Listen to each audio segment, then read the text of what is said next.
Urubome wado agbome wado newo no tota pa igbeyan to ga igbeyan vo iwore igbeyan ore gbanu igbeyan idi gbanu igbeyan awo ya ko ba iwore newo no ko na vuka na na tota pa o ga igbeyan sasa amene revu ta akpoda so I was said ka igbeyan ro ke mo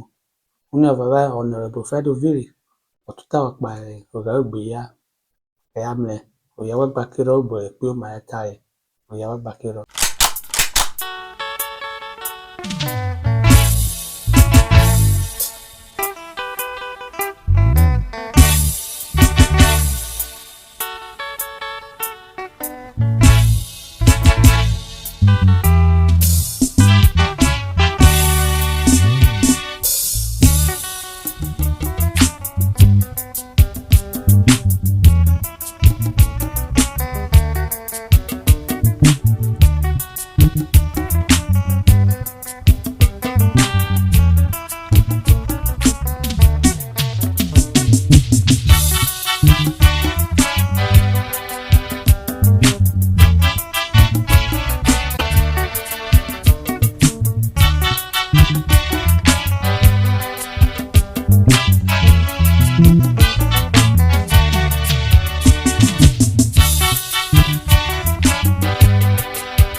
Okari gbeyan wa bwebu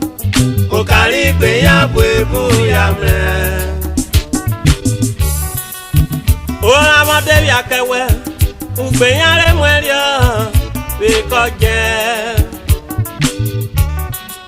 Maneme mudevi akewena Ugbenyari dieta bekore yoma Dadi nyonu fi wengmesi Bikinyo tola yin koje kime kime Manadi nyonu fi wengmesi Bikinyo tola yin koje kime kime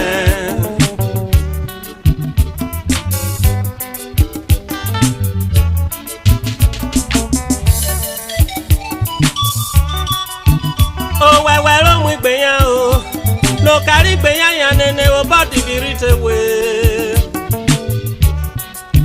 wewe lo mu igbeyan o no carry igbeyan yan nene o body be rite we ide o carry igbeyan abwebu o carry igbeyan abwebu ya me o carry igbeyan abwebu ni o carry igbeyan abwebu ya me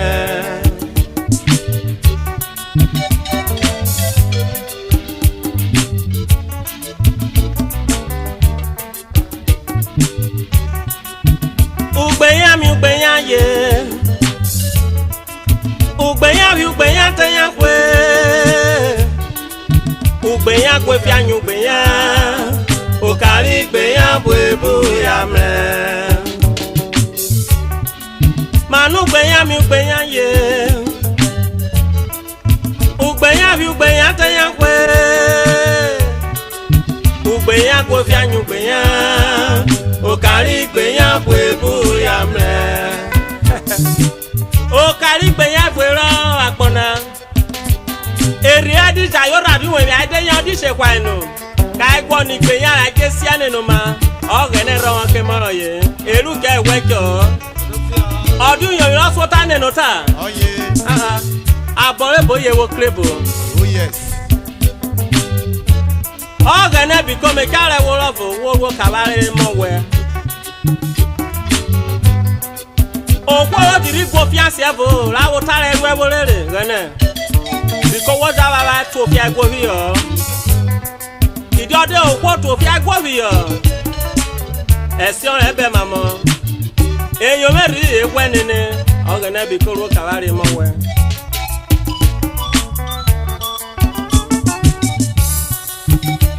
Ora re lugbeyan o Bi o mani gede kebe mesa ne mamo lugbeyan Manora re lugbeyan o Bi o mani gede kebe mesa ne mamo lugbeyan E mamo lugbeyan me kono re uge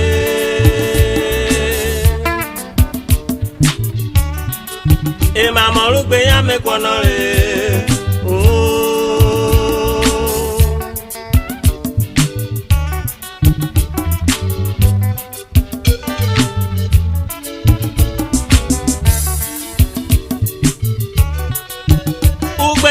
Ugbeyan jiloro na Mana yu ugbeyan me Le me kwono na Ugbeyan rosu ugbeyan jiloro Ayu ugbeyan me Le me kwono na o Ugbeyan ro ukeja ku ugbeyan Ayu ugbeyan me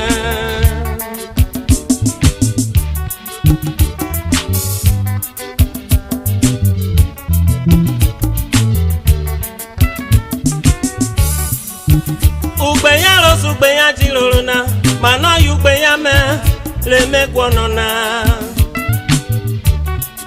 Ugbeyan ro ukeja ku ugbeyan o Ayu ugbeyan me Le me kwono na o Ugbeyan ro ukeja ku ugbeyan Ayu ugbeyan me o Ugbeyan ro ukeja ku ugbeyan Ayu ugbeyan me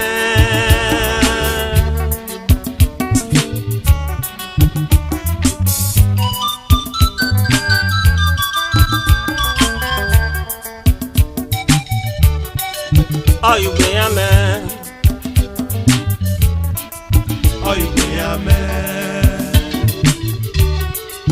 Ayu ugbeyan me